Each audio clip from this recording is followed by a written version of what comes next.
I'm attorney Phil Jusino, and this is Finding Common Ground here on Altice Channel 115, coming at you from the WLINY studios. Got a great show planned for today.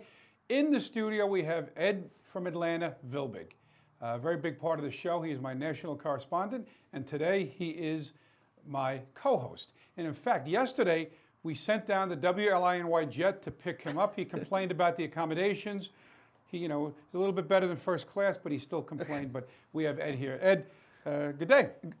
It's great to be here. Thank you very much for giving me the opportunity. It's great to be in this studio and not be in the basement with a brick wall, so I'm glad to be in this fancy. I don't want to touch anything. I don't want to break anything in this elaborate studio here. There was a time we couldn't even come into the studio. Exactly. And now you're socially distanced. I didn't measure if it's 6 feet or not. It's pretty close. We'll have to see. But after last night's dinner, I'm going to need more space. I know, and we had to stop at Carvel.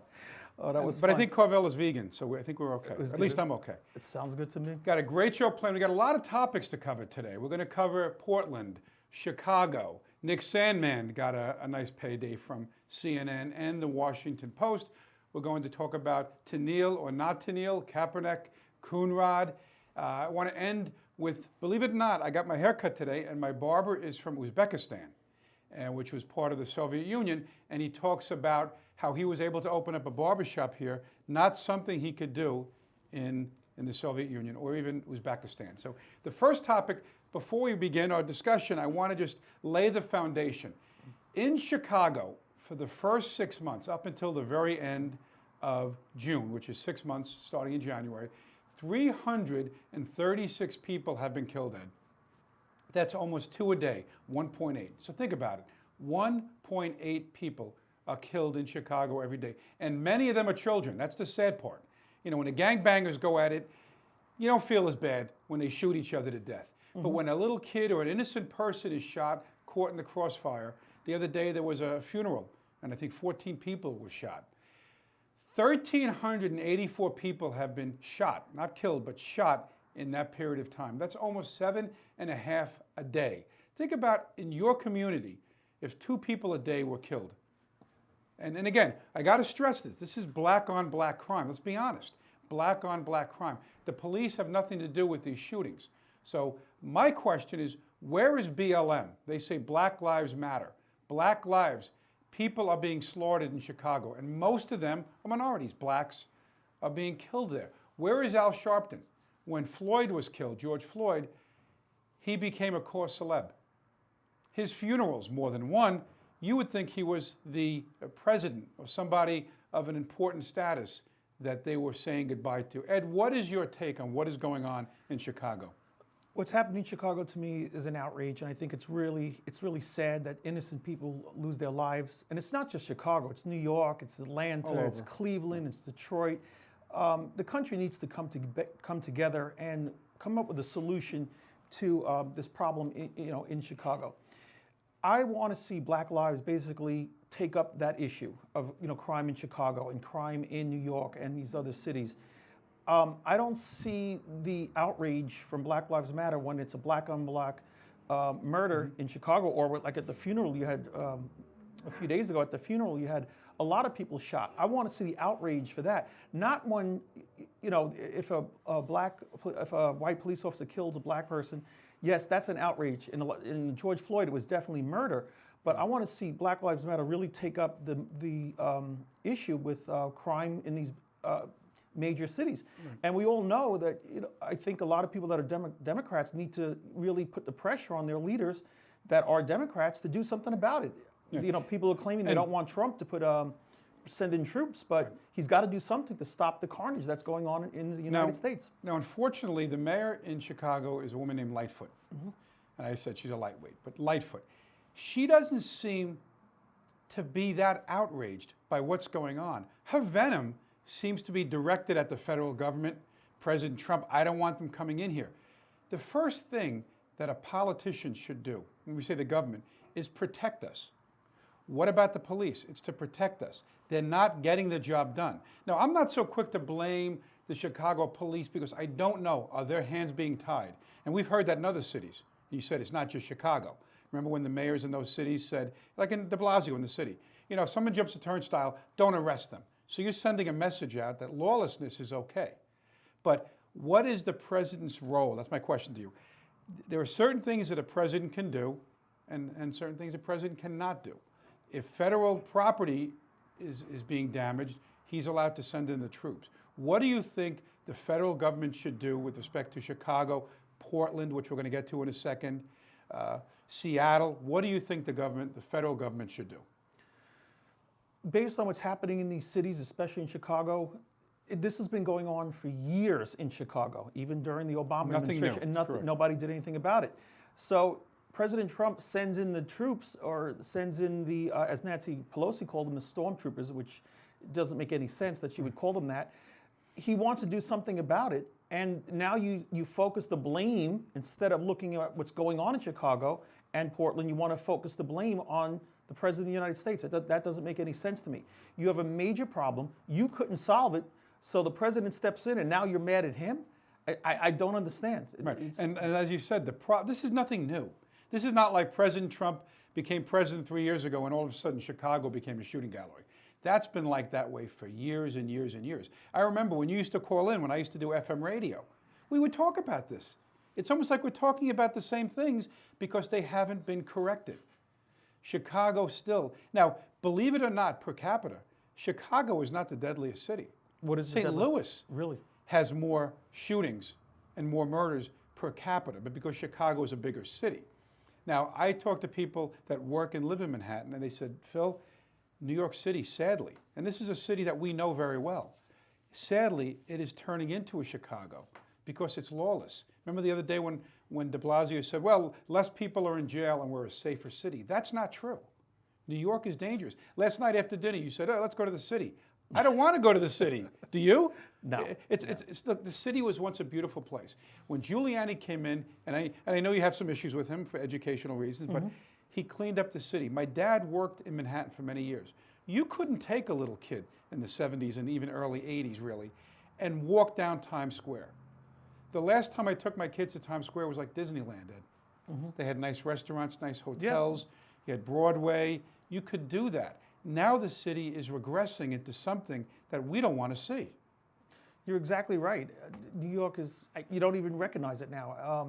It seems that there's the leadership in New York City, every time they seem to make the wrong decision on everything. And I don't understand how you can, now you don't get charged for graffiti, which makes no sense to me. So now you could go spray paint whatever you want, you get caught, and it's not a crime. It'll let you out the same day. And that's a perfect example of a liberal policy compared to what I would call a conservative policy. It's certain crimes, let's not go after these guys. But yet when Giuliani came in, remember the broken window theory? Okay, you break a window, we're going to arrest you. Because the next person that sees you having broken that window, he's going to get the message.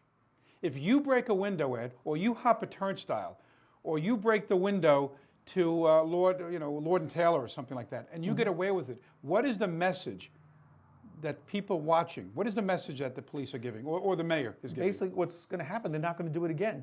If some of the example will be set so you don't commit that crime, because they learned from other people. And it worked. I remember when Giuliani first came into office, if you were driving, and you got off the highway and you were at a traffic light, people would come and clean your window, and then they would really harass you to give them some change. And if you didn't, you'd have an argument with them.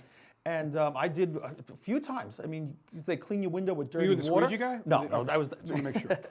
And it was to the point where it was like unsafe, and a lot of times people got robbed because these window washers would end up robbing the people in the cars. And Giuliani came in and put an end to that. If you were washing windows, if you were in the streets doing things you shouldn't be doing, you could be arrested. And what happened was, within a few years, the city was safe. You could drive. You can come to a traffic light. You didn't have people all over your car trying to wash your windows, beg for money, and he put an end to that. Now we've flipped totally to the other side, where the person, if they want to wash your windows and you say no, and they have a right to wash your windows, they have a right to do whatever they want to, and there's nothing you can do about it. And now it seems they have a right to set up a tent. They have a right. I saw this, and I talked about this in my last show. I saw a guy spray painting a column of the courthouse. And the city had very nice courthouses. And they were spray painting. And you say, where are the police? That was the first thing I thought when I saw the video. And the camera turns, there are 5 police officers on the corner. And the guy just, black fella, walks away. Another one was a white guy spray painting over the mural. He runs away. There's no consequences. Right. Now, look, I'm all for prioritizing policing. You know, obviously, you want to get the guys who do the serious crimes, and you want to get all criminal activity to stop. But God forbid someone hops a turnstile, you know, maybe you don't, you know, run down or chase him, maybe. But when the mayor comes out and says we're not going to make those arrests, you're giving them carte blanche to do whatever the heck they want to do. And I think that's a big mistake. You have to enforce laws. If you have laws on the book, you have to enforce those laws. Otherwise, don't have the law. Even in my subdivision where I live, right outside Atlanta, there's a law. There's a regulation on the HOA covenants. You're not supposed to park your car in the street. So a lot of people do. So I spoke to the HOA president, Homeowners Association president, and I said to her, I said, if you're going to have a rule on the books, you have to enforce it. Exactly. And a lot of cars park on the street. So either do away with the law or the rule or enforce it. In New York, it doesn't make any sense to me that you have, you know, we'll enforce this, but we're not going to enforce that. I know that I traveled you know, to New York a few months ago. I drove up, as you remember. Right. And you go through the tolls, and you have to pay. I'm still getting bills in the mail for going through these tolls of $7.75. You know, outrageous amounts of money. $16 for the Goethals Bridge. All these, you know, large tolls to drive. But then you could hop the turnstiles on the subways and not pay anything, and it's okay. So basically, the middle class has to subsidize, the drivers have to subsidize public, you know, transit. And if you want to ride the subways, you don't have to follow the rules, you do whatever you want. But if you're driving your car and you don't pay that toll, you get a bill in the mail, you don't pay that, God knows what'll happen. I can see them taking my car in the middle of the night because I didn't pay the toll to go over the Goethals Bridge. Now, it doesn't make sense to me. Doesn't. Let's change a little focus to Portland. Okay. Right. Now, Chicago people are being shot.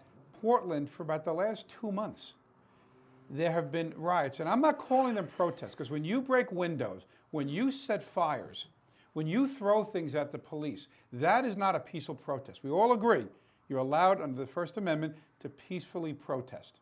You can do that. Put up a sign, do that. When you damage people's property. Now think about it. If you live in Portland, or if you have a business in that area, what are you supposed to do? The police aren't doing, you know, maybe they're trying to do something about it, but if they can't get the job done, maybe President Trump does need to send in federal troops. Because how do you let a community, in a sense, burn? Remember what they did in what was it, IHOP, CHOP, or Chaz? And how do you allow people, in a sense, to take over a city street with impunity? Nothing is happening to them.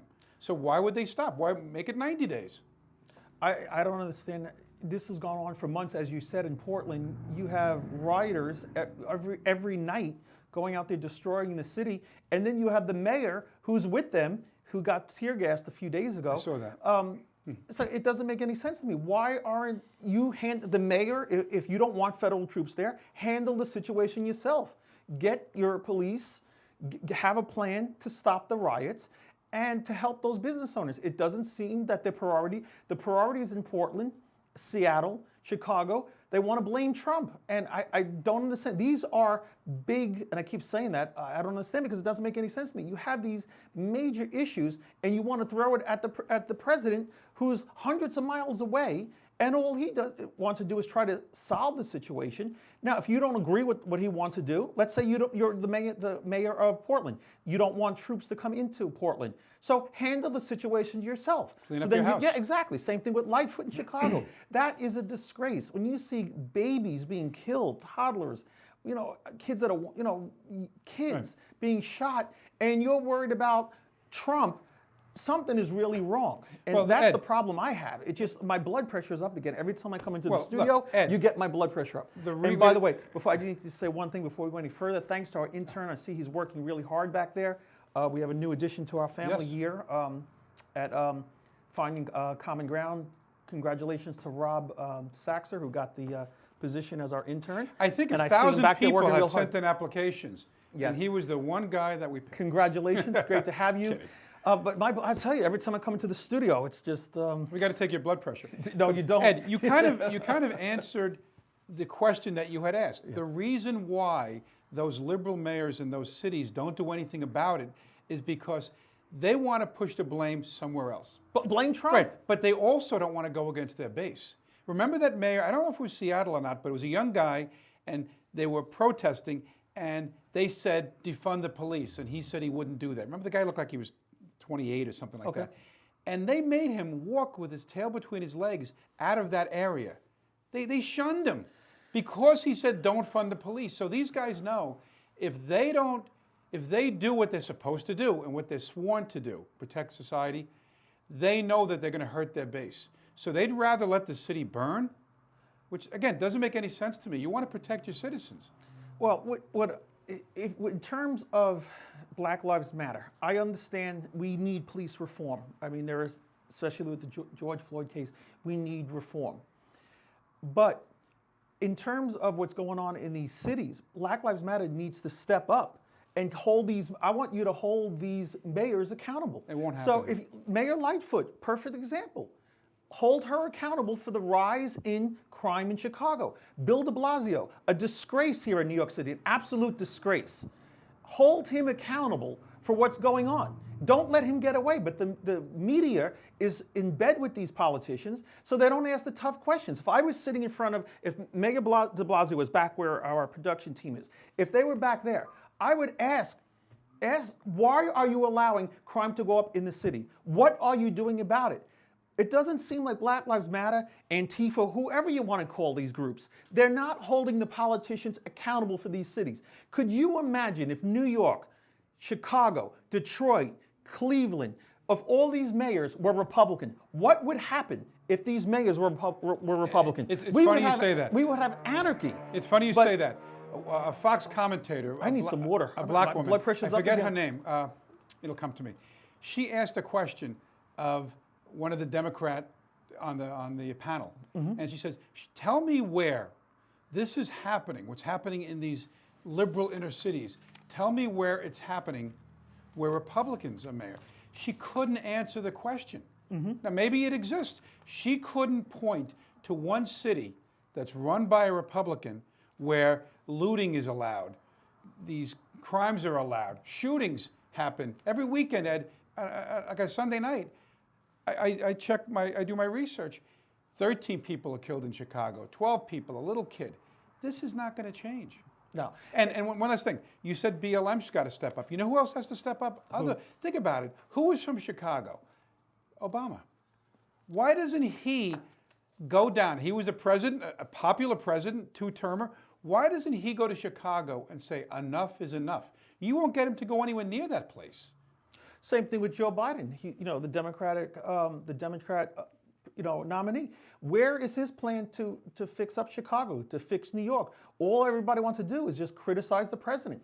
Don't forget, Obama and Biden were in the White House for 8 years, and this situation continued to get worse with them in office. So if I was a reporter, I would ask Joe Biden, what did you do when you were vice president for 8 years to solve the problem? Or senator, for that matter. He was being around for almost 50 years. That's not politically correct. I know a lot of people watching this in Atlanta are going to get mad at me because I'm saying things that are not really popular with many people. You can't criticize the former administration. God forbid you do it. It's not, you can't do that. Look, but you can criticize Trump for stuff that he's not even involved in, and then he wants to try to make the situation better, and then you want to blame him for the riots that have been going on in Portland and the for thing is, 2-3 months. Is it going to go on? No, where's the end game for this? This is not rocket science. Could I just say one thing? I hate to cut you off. I know you're going to you'll send me an email about Stop this. filibustering. I know you'll send me an email about cutting you off. But what's the end game for this? On November 3rd, after the election, if Biden does win, does all this go away? Do the riots stop? I don't know. That means people can continue to get killed in Chicago every weekend? 14, 10, 9, every single weekend people get killed. But because now we have a Democrat as president, it's okay. So I guess on November 3rd, this is all going to come to an end. Well, look. Just like you didn't have these riots when Obama was there. They want, BLM and other liberal entities want to defund the police. Some want to disband it. some wanted to fund it. Biden said he wants to divert money away. In a sense, that's defunding, maybe not a complete defunding.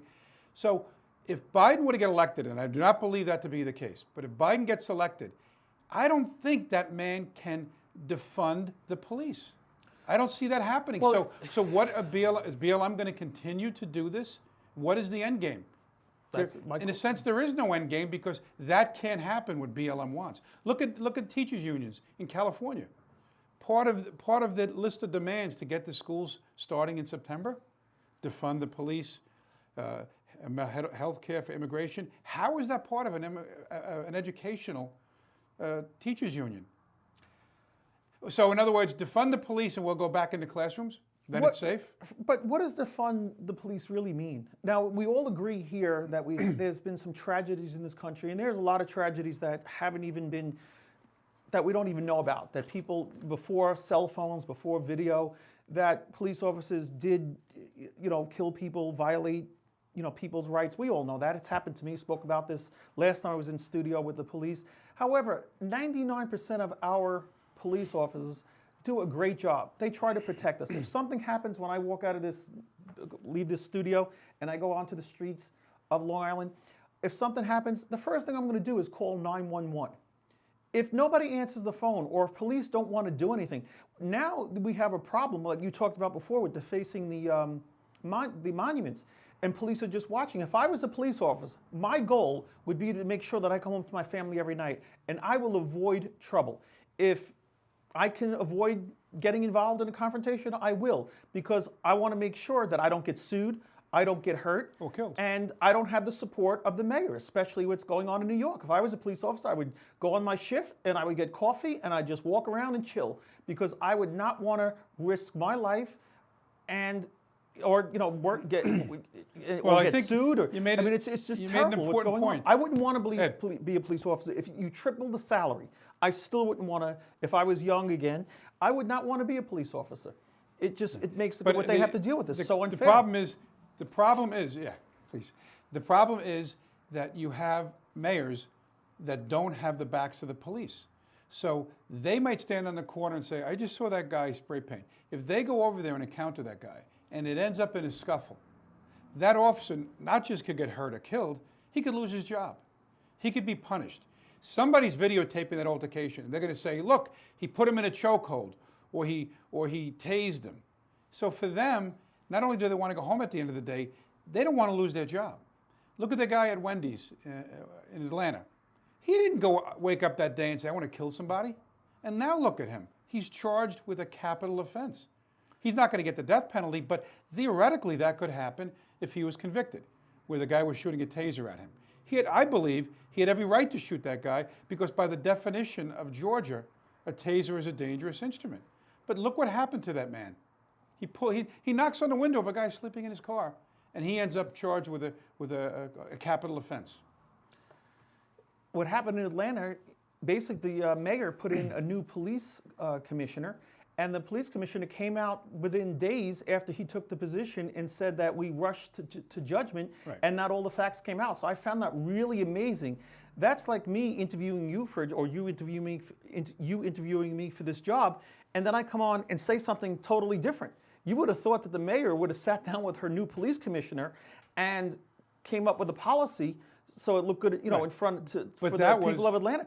That's when the mayor of Atlanta is too busy trying to get on Good Morning America and MSNBC and not caring about the people of Atlanta. I blame the district attorney. The district attorney jumped the gun in Atlanta before the Georgia Bureau of Investigation completed their investigation. So maybe the mayor had something to do with it, I don't know. But the district attorney is an independent office. He's an elected official.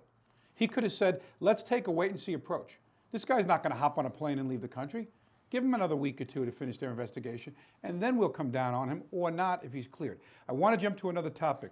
Nicholas Sandman. We all saw that, I think it was a couple of years ago. Nicholas Sandman, I think it was a school trip. They went to the Lincoln Memorial. And while he was there with his red MAGA hat, a Native American with a drum walked up to him. Now, first it was portrayed that he walked up to the Native American. Then you had people in the media saying he's a racist. He's got a punchable face. He sued for $250 million, and we just found out that the Washington Post paid probably a lot of money, I suspect millions, to that kid. And also CNN had to pay money. It's non-disclosed, so we don't know the amount. But I think that sends a very powerful message. You better get it right. I know the media has some leeway, but don't just call a teenager a racist or you got a punchable face until you know all the facts. And if you're wrong, you're going to pay. Well, as we all know, if you watch MSNBC, CNN, NBC especially, CBS not as much, and ABC I think is the least, they try to portray the news accurately. But what goes on with the media, they're basically a spokesman for the Democrat Party. It's ridiculous. MSNBC, they are so far left. Some of the stuff I've seen on their programming, I just can't believe that it's not even reporting.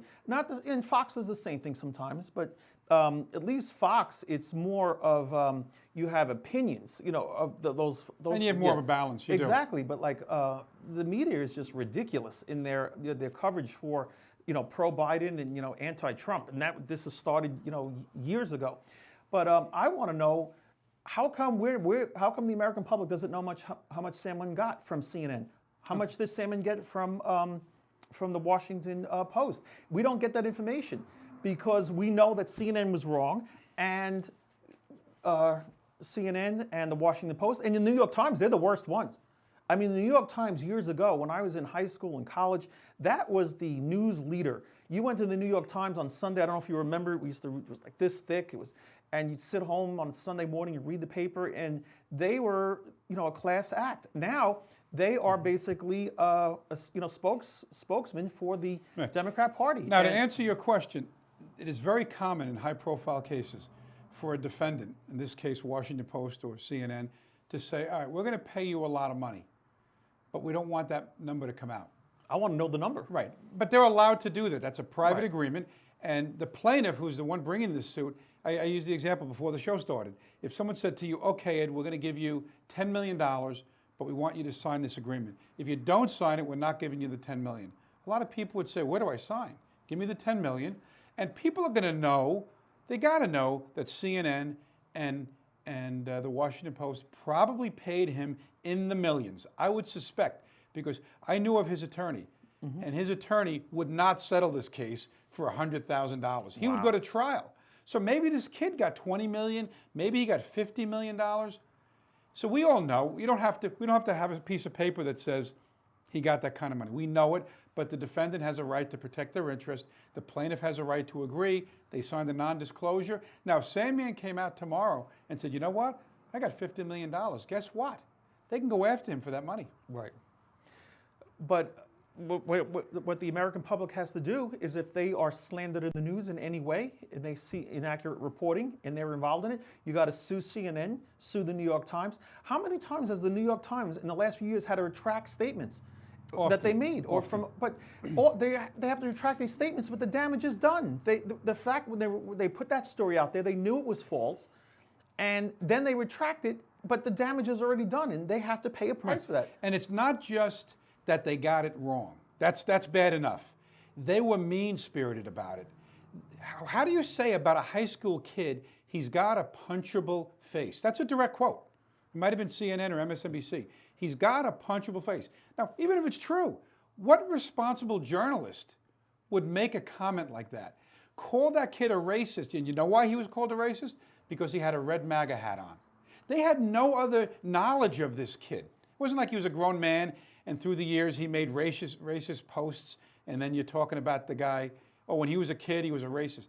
This is a kid, they didn't know anything about him other than he had a red MAGA hat and he had a smile on his face, maybe a nervous smile, when that Native American approached him. But it was mean. Right. And you had, and look at what happened with Jussie Smollett. That was another case where the media right away rushed to judgment that it had to be two white guys with red MAGA hats or Trump supporters did this guy in. Even to this day, there are some people that don't want to admit that that happened. What I would like to see, I'd like to see some laws passed, Republican, Democrats behind it, to hold the media accountable for bad reporting. A media report can destroy somebody's reputation instantly. Absolutely. Especially on the big networks. Millions of viewers. Fox has by far the largest audience, and then it's MSNBC, and then CNN, and then down from there. But even Fox, if they come out and they have a malicious report against somebody, that could destroy them, and they need to be held accountable. I would like to see some laws to protect the American public. We're all about the Constitution. Every time you turn around, people are talking about the Constitution. Where is it written in the Constitution that the media is the fourth or fifth branch of government? When I look at the Constitution now, we really have an unwritten part of the Constitution, which is the media. I would say they're the fourth branch of the government, and you have then the lobbyists, which are the fifth branch of the government. Nothing is written in the Constitution about that. I'm a little leery. I got to say, I'm a little leery of handcuffing the media. However, they can be sued, and there are attorneys that specialize in this. And some of these are high-profile Washington attorneys, New York attorneys. So if you feel you are wronged by the media, you have a remedy. Well, the remedy is to sue. It happens all the time. Let's say Channel 2 in Atlanta comes up to you and they ask you some questions. They go back and they edit. And I've seen this done many times. Or not just Channel 2, because there's multiple stations, where they'll edit, and that's not what the person said, but they'll take out parts of the paragraph. It was done to you, right? So I would like to see, before you put something on the air, you have to run it by the person that gave that statement. Very simply. But that's not how it's done. No, but it's not. You can edit, whatever. Let's say you and I were talking, for an hour. You can edit. I hope our production department here doesn't, especially our new intern. I don't want them going back and editing the stuff I say. And then I sit in front of the TV and I watch it when it comes out in a few hours, where you took out important points of what I was making. And the media has to be held accountable. And I'd like to see a law where if you say something on TV, you have to show it to the person first before you go out and show it to millions of people. And it happens all the time. You don't see it as much like when you watch Hannity, or when you watch even Rachel Maddow, or you watch Tucker. Tucker's like #1 now. Who's Rachel Maddow? Right, I think she's on MSNBC, right? You know who she is. Those interviews, for the most part, you see everything, right? If a guy comes on, like if I'm this show, I'm not editing the show to take what you said and put it with something else. Mm-hmm. When the president is interviewed, let's say, by people, or I remember a gun group, NRA supporters, and they did it where they asked them a question and they edited it to look like they couldn't answer the question right away, and there was a lawsuit involved. So they edited to make them look bad. So if someone asks me a question and I give an answer, and for 5 seconds nothing is said, and you hear like crickets chirping, that's not right, because that made it look like I didn't have an answer. Those are the kinds of things that are dead wrong. But if you give me the opportunity to speak and you play it out, hey, that's what I said. But the editing is the part that gets very tricky, because when I spoke to Carolyn Gussoff, she said, we can't show the whole thing. I didn't have a major problem with it. Some people said, well, did you say it that way? What I exactly said was not set forth in the interview. She edited it. I did say those things, but it could have looked like I said it in the context of something else. That's the danger when you take a 5-minute conversation and you play it over 20 seconds. My point is, before that went out on Channel 2 in New York, they should have come to you and said, okay, can we use this? I know you gave us 5 minutes, we're going to use 30 seconds of it or a minute of it. You should have to give the approval to use it. They shouldn't have the right. I don't know if that's the answer, but that's interesting. But it is crazy when you say something and they take out words and add pauses and that's wrong. When you they can't tell when they edit something. You can't tell. It's not like, okay, edit here and the viewer knows it. It looks like it's smooth and everything is fine. And in your case, that's not what you said, but they compacted it. Well, when you have format. Let's say you have the 6 o'clock news, the 7 o'clock news. They only have, let's say, half-hour show, an hour show. They have about 48 minutes. So when they have interviews, they have to be a lot quicker. Hannity can say, all right, I'm going to interview for 5 minutes, and you got the full 5 minutes, no editing. You can do that in cable type shows. Mm-hmm. They have more time. But what you say is interesting. I'm not so sure I think that's necessary, but I understand what you're saying. where people can be made to look very bad, depending on how you answer the question and how it's edited. And you know what? If you don't like it, then don't go on those shows. Or don't watch those channels. Or don't watch those channels. Let's jump to an important topic that's been in the forefront lately. Back in, I think it was a 2016 preseason game, Colin Kaepernick took a knee. I got notes on that. I have a lot to say on that. Not the Nancy Kerrigan, Tanya Harding take a knee. All right. But he knelt down during the playing of the national anthem in protest.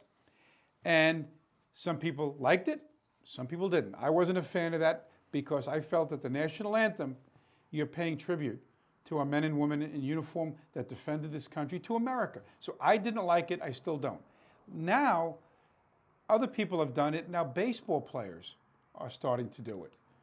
Maybe hockey is next. Soccer, remember the USA team in the World Soccer Tournament? Mm-hmm. Many of them took a knee, not all. But what's interesting is I want to salute a pitcher who plays for the the San Francisco Giants, named Sam Coonrod. He refused to take a knee when the rest of his team did, and he said it was because he kneels only before God. Now, I hope, his picture's on the screen, I hope he doesn't take flack because of that. What do you think about what he did? I think that was a great thing. First of all, what gets me is a lot of these players, they are not people that have been struggling. They got a break in life, thanks to God. They are athletes making millions and millions of dollars. Something that will take me years to make $1 million in education, if I even get that, to that point. These guys have been blessed, and they are making they have these great contracts. Show me how systemic racism has hurt Colin Kaepernick and these other players that are kneeling. I think it's just a cheap political shot to get Trump, to make him look bad again. And I don't think that these players are representative of the true people in these communities that are really suffering. Is there suffering in these in the black and minority communities? Of course there is, and I see it every day being in education, and it's really sad. But these people that are kneeling are not the people that are representative of those people. They are rich. They are the elite class. If Colin Kaepernick feels that bad, and all these people that kneeled, I would say let's take 90% of their salaries and give it to the inner city. Well, that's socialism. You can't do that. Well, no. If you want to kneel and basically say that you are against what this country stands for, then you give up 90% of your salary. Then you can kneel. To me, when you're kneeling, you're damaging the reputation of people that have given their lives, that have fought for this country, our armed forces. And I don't understand why they would do that. Again, I think it's political. I think if Biden wins the election on November 3rd, and we're not going to talk about the election yet, we've still got a long way to go, a few weeks. And are they going to kneel then? That's the questions I have. I just think it's political. I think they wanted to get back at Trump for, the last time this happened. And a lot of the owners said if you kneel, you'll be dismissed from the team. So I think this is the way now they could make, again, Trump look bad. Right. And I think it's disgraceful to the armed forces, the people that protect these athletes. Now, and these athletes, as I said, it's just the money is ridiculous. What do they have in common with somebody that's living on food stamps and can't pay their bills? One of the things that bothers me is Kaepernick knelt 4 years ago. In the last 4 years, now that was 16, 17, 18, 19, right, around the time that President Trump got into office. So he took a knee. In that time, what has happened? The plight of the blacks in the inner city, and nothing to do with Trump, have not improved. We know that. It's not improved. If anything, when I said 336 people were shot and killed the first 6 months, that's 34% increase? But what happened in Kaepernick's life? First of all, I don't think he's taken a snap in any game since around that time, but he signed a big contract with Nike. How much? Millions of dollars. He signed a multi-million-dollar contract with Nike. So he's enriched himself, not because of his talents, because he took a knee. So if he did that to achieve social justice, it hasn't. And it's not going to happen until those in the black community lift themselves up. Mm-hmm. They're not downtrodden because of police officers. They're not. They're not downtrodden because of President Trump. They're downtrodden because many of those kids born in those communities are born to a poor mom with no father in the picture. We know that. When I did a show a couple of weeks ago, I had the stats. The blacks are born, percentage-wise, to the least number of two-family households. And their graduation rates are the lowest. The Asians have the highest percentage of kids born to a two-parent household, and they have the highest graduation rates. So unless they take it upon themselves to do what they need to do, and I want to say this, I don't think for 1 second that blacks are inferior to white. Of course not. Never, no. And that's why it surprises me that their plight hasn't changed. They used to be a very healthy black middle class in the 50s going into the 60s. That civil rights legislation was passed in '64. Johnson was president. Since then, they've gone downhill. Why is that? It's the family structure. It's not because of the police. But yet, what is BLM? Anti-police. So instead of them going to the inner cities, and I hear many blacks speak about what they need to do. And you know what? They're called an Uncle Tom, and they're criticized by the black community. And you see a lot of these guys speak out. Well, my thing is we're all Americans. Black, white, Hispanic, Asian, Indian, we're all Americans. We need to stick together. If we look at what's going on in this country, we need to band together as a nation to fix what's going on in the inner cities. We need to band together what's going on with COVID. To take a a worldwide pandemic and turn it into a political mess on both sides is not helping anybody. And I have black friends, Hispanic friends. I don't look at somebody's skin color but when I want to be their friend. And it just makes no sense to me that you have people that are so bent out of shape about skin color, and we're all Americans. That's what comes first. But BLM, I'd like to see them really come out with a platform. I'd like to see them... It's defund police. That's their platform. No, I'd like to see, they need to have some leaders come up with a platform. I'm all for reforming the police. But I want to see them come out and say we are 100% against violence, whether it be a white person, black person. I get posts all the time on Facebook about people getting beat up and these horrible videos. I want them to come out and say we are unified against violence. We are against defacing national monuments. We are against anarchy. When they do that, I think they would get more respect from white America and from other Americans. But I think until they come out and denounce violence, they're not going to be looked at as an organization that can enact change. Defunding the police, that's not going to help a lot of people in this country. It's just going to make matters worse. And the sad part is the people that need the police most, when you think about it, are a lot of those people in the inner cities. Because where I live, you don't see much crime. Maybe a car gets broken into, right? Where you live, probably the same kind of thing. We don't see crack dealers at the corner. We don't see shootings like in Chicago. Those people in those poor communities that are honest, hardworking people, that are not causing trouble, they need the police most. Because they're the ones that are the victims of crimes. So if you defund the police, what are you doing? Those people would cry out, don't defund the police. Who would want the police defunded? The bad guys, right? Yes. Because then I can commit crime with impunity, and there's nobody there. Look at the commercial that Trump did. We'll take a message. Please leave a message, and we'll make it back to you in 5 days. If someone's at your front door, breaking into your door, and you call the police, and assuming you're not, and you don't have any weapons, and you can't take care of yourself, the police need to get there quickly. If you defund the police, even if you don't disband them, if there are less cops on patrol, that's not a good thing for those people. And I've heard them interviewed. They don't want the police defunded. You're exactly right. But you have you have mayors like de Blasio who comes out and takes out $1 billion from the New York City Police Department. That makes no sense to me. You're just a political hack that is just trying to go along with the movement, a progressive movement. And now you have a city that's in chaos, and now you want to blame Trump?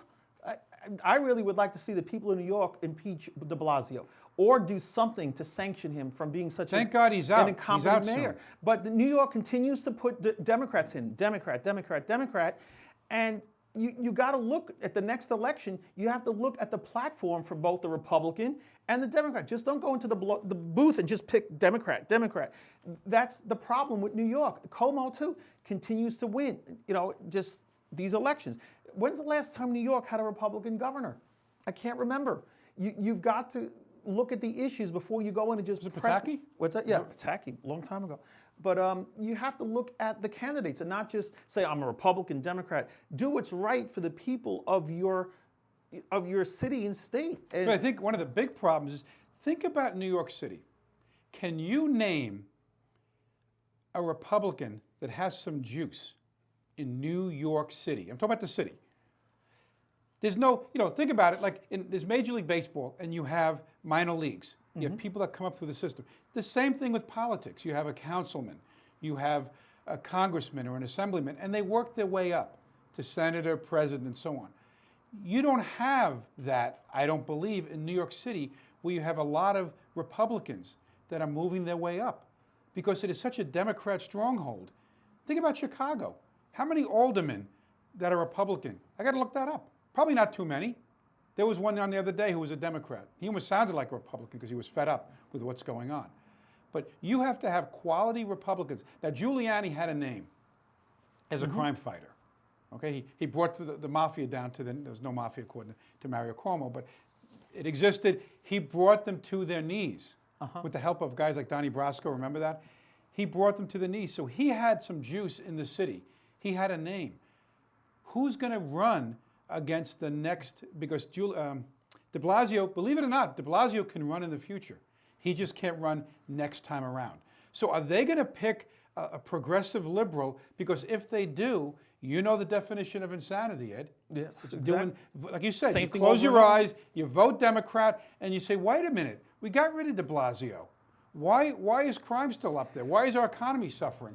You elected the same kind of politician. I don't think de Blasio really cares about New York. As you know, he ran for president and had less than 1% of the vote. The fact that he thought he could win, that's amazing to me. But the thing is, I think he's looking national, and New York is just a stepping stone to move on. But not anymore. And he doesn't care what happens to this city whatsoever. It's just, when you turn on the news and you see him, and it's like, oh no, what's he going to do now to hurt New York City? And the latest thing is, if you get caught writing graffiti, you're not going to go to jail. So they won't even arrest you. Yeah, I don't know. I don't know what to say. I can't believe we have a mayor that's so incompetent. But I also blame the people of New York. You're not outraged about this. I am. I could tell by my blood pressure right now, and that's why I come on. We do this show because two suburban guys are more angry. We're more angry than some of the people in that those live inner there. cities. It's just, it doesn't make any sense to me.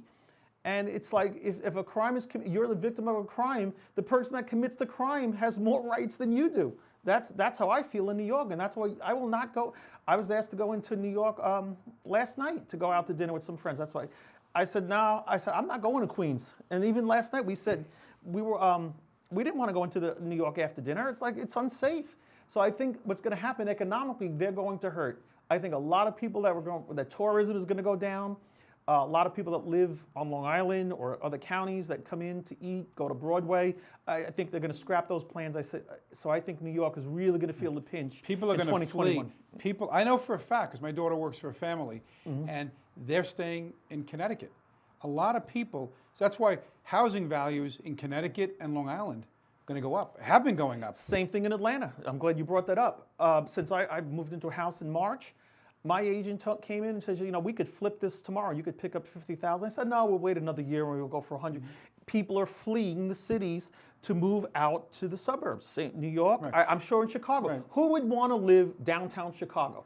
Portland, who would want to live in that zone?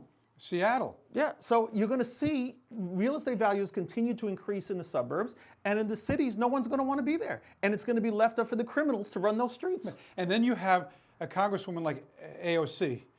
And she got rid of Amazon, remember? Yeah. Oh, yeah. We won something. She was proud. We lost $25,000, 25,000 jobs. Good job. So they're not for big business or even small business. No, of course not. Look, small business is the economic engine of this country. What have you done for 2 years if you're AOC? We're against Trump. What have you? Well, you want the Green New Deal. Yeah. And I would say, I know politics is something we talk about frequently, and we didn't really discuss it tonight too much, but I do want to bring this up. There's an election in about 100 days.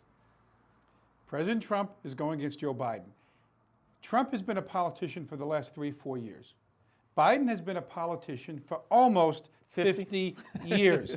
And he's been a high-level politician for 50 years. He was a senator. He was vice president for 8 years, right? Here's a guy that I think has mental deficiencies. And I don't say that making fun of him. I think if we have a debate, you're going to see that. I think he has handlers. I don't think a lot of the things he's doing is what he really believed during his career. I looked at his earlier career. He was, I don't want to call him a Kennedy Democrat, but he certainly wasn't left-wing. If anything, some of the things he said could have been what Republicans said some years ago. Yet, now look who he associates with. He came up with a manifesto with Bernie Sanders. AOC is pushing the Green New Deal. He hasn't been pushing back. He said Beto might be one of his guys to handle disarming America. Right? These are far left liberal people. AOC, Bernie Sanders. You are judged by the company you keep. And if that's who we elect on November 3rd, that's what we're going to see. Independent voters are going to decide this election. They're going to vote for Trump. Maybe they're not saying it now in polls, and I don't really put too much stock, because if you believe in polls, Hillary Clinton is the president. Right? So I think a voter has to look and say, do I want to go left? Do I want to defund? Do I want higher taxes? Do I want police precincts to be taken over? That's on the left. That ain't on the right. Do we want lower taxes? Do we want a strong economy? If you do, you're going to go to the right. That's how I see it. How do you see it? I think basically the debates are going to really decide who's going to be the next president. If things continue down this road with the pandemic, if we continue to have the riots, basically everything is being, by the Democrats, is just trying to make the president look bad, calling it the Trump disease, the Trump virus, which is, to me, is totally They freak out when you call it the China virus, but they want to call it the Trump virus. I think a lot of people are seeing through the Democrats right now. I haven't made up my mind who I'm going to vote for president yet, to be honest with you. Come on. No, I want to see. You got two choices. Yeah, I want to see the debates. But that's what I'm trying to tell my audience. I'm not just going to go in there and say I'm a Republican Democrat. I want to see the debates. Now, as of now, I don't like the way the country is going in terms of how they're blaming Trump for everything. I'm leaning towards Trump, but I want to see what's going to happen during the debates. I want to see how the Democrats act in the next 100 and something days. If they continue down this path, you're probably right. I'll probably vote Republican. But, I would hope so. But now, if Trump, Trump admitted the other day, when he tweets, he says sometimes that he shouldn't have, made those tweets. I don't care about his tweets, to be honest with you. I really don't. But the thing is, I want to see how he handles the next 100 days. There are some great things he's done. There's some bad things he's done. I'm not going to vote for somebody based on their skin color. Again, I'm not going to vote for somebody based on the skin color they have. And that's a big problem with our country. You have a large segment of the population that will vote somebody because they have the same skin color. It doesn't make any sense to me, but that's the way we have it. Mm-hmm. Yeah. One thing, I honestly believe, and I told you this the other day at dinner, I honestly believe that the blacks in larger percentage, not that he's going to win the blacks. President Trump will not win the black vote. He's going to get a larger percentage of the black vote than a lot of people think. All right? I really do believe that. There are a lot of black people out there that don't want to vote for liberal policies, that don't want to vote for Joe Biden. And one last thing, if you think that debates don't matter, right? And for the most part, debates really don't win or lose elections, historically speaking. I got two words for you, Mike Bloomberg. If Mike Bloomberg had done well in that debate, or those two debates, he would have had no problem getting the Democrat nod. Biden was on the balls of his you-know-what, and he pulled it out because Bloomberg was horrible in the debates. Terrible. He had the money, he had the notoriety, he had the record in New York City. Nanny State wasn't happy about it, but you know what? He kept New York safe. He was the guy potentially, even though he hadn't been running, remember? It was like a guy showing up in the 7th inning and say, now I want to play. When you have billions, you can do that. You can do that, right. So we got to wrap this up. I just want to talk about, very quickly, I wrote a book called Divorce: A Practical Guide. It's a great read. Check it out. There's a quiz at the end. I'm only kidding about that. If you are going through a divorce, a family court matter, or even an order protection situation, the book is chock full of information. And I just want to say, I read the book, and I'm not divorced. And you're not it's even a, married. It's a great so, book. It's a okay. great book. It's a good little book. It's only about 100 pages, and I think it's worthwhile. I want to thank Ed Vilbig for coming in from Atlanta. He was in town anyway, and I was joking about the WLINY private jet. Well, thank you for my contract. It's I do grounded. appreciate it. But I want to thank Ed for coming in. It's always a spirited debate. He tends to see things my way, and if you think he's voting for Joe Biden, you got another thing coming. I won't even let him in the studio, and I'm only kidding about that. But I want to thank you for coming in.